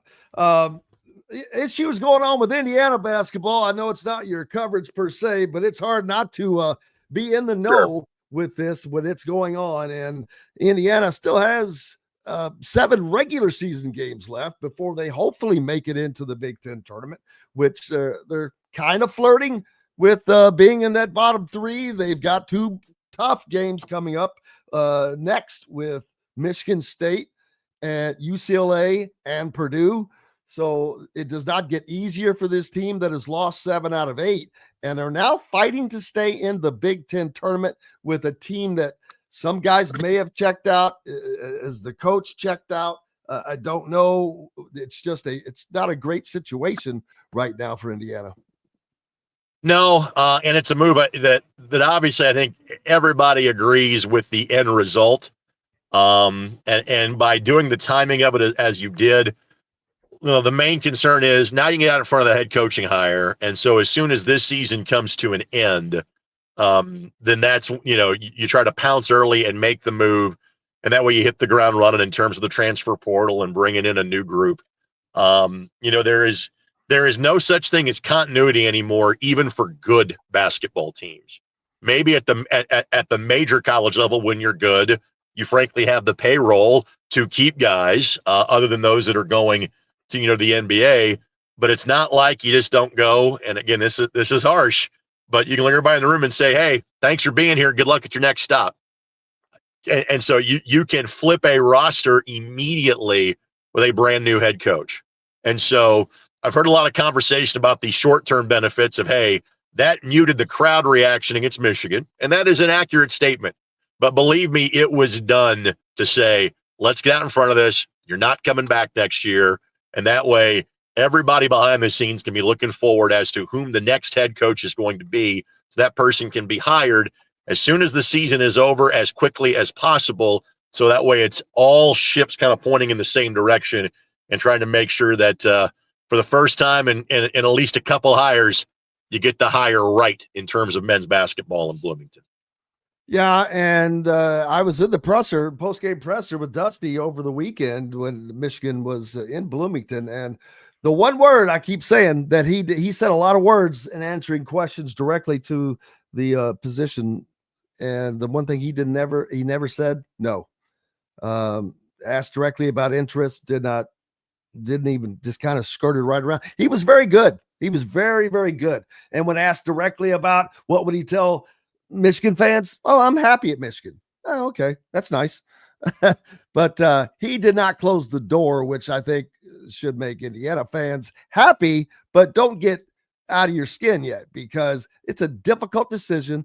He's not focusing on that right now. He has 8 more games to play, and he's trying to win a Big Ten title. He's right in the mix of it. A half game back at Purdue, then the Big Ten tournament, and then the NCAA tournament. So they have a lot of basketball in front of them, and he is not going to be distracted with this stuff. And frankly, there also has to be, and again, finances tend not to be the issue at Indiana University. The player payroll in both football and basketball, what Kurt Cignetti is making, tends to show that. But there is going to be a significant buyout if it is going to be Dusty. All right, so that does come into play.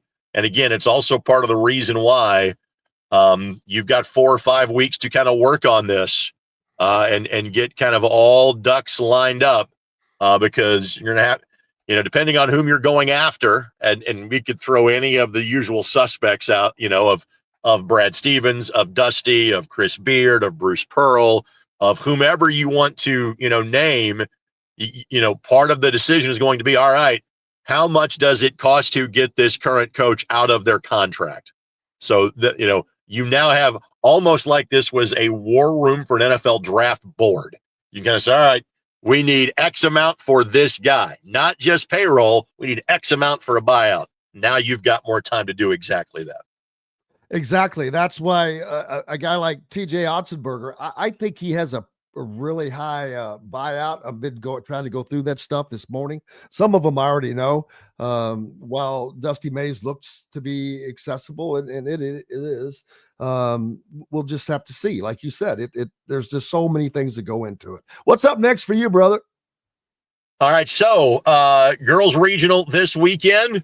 I think I'm heading to I'm going to Greencastle for Monrovia and Park Heritage. Friday night high school hoops, Carmel and HSE, one of 3 games that we'll produce. But for me, and then Wednesday night, Oakland and IU Indy from a college basketball standpoint. Wrestling state final shows Sunday, girls semi-state pairing show coming up on Sunday. So just your average week for me. Yeah, just nothing going on. We appreciate you as always, my friend. Thanks, buddy. You betcha. Greg Rakestraw from the ISC Sports Network. Make sure you're giving him a follow and being a subscriber, as always. It has been a fun day, and we're back tomorrow to do this again. We'll talk more about the basketball situation. I'll have all these names and all of the buyouts. We'll talk about all of that tomorrow. Who's really a viable candidate? Some of these guys are. Dusty May is viable. TJ Otzenberger, I don't think he is because of the numbers. But we'll go through all that. I cannot thank each and every one of you guys enough, as always. back tomorrow to do it again. Until then, I am Jim Coyle. I will see you on the radio. Thanks for listening to Indiana Sportsbeat Radio. Be sure to subscribe to our YouTube page for more clips and team coverage of Indiana basketball, football, and more. You can also find full episodes and tons of other content on thehoosier.com. We'll see you next time for another edition of Indiana Sportsbeat Radio.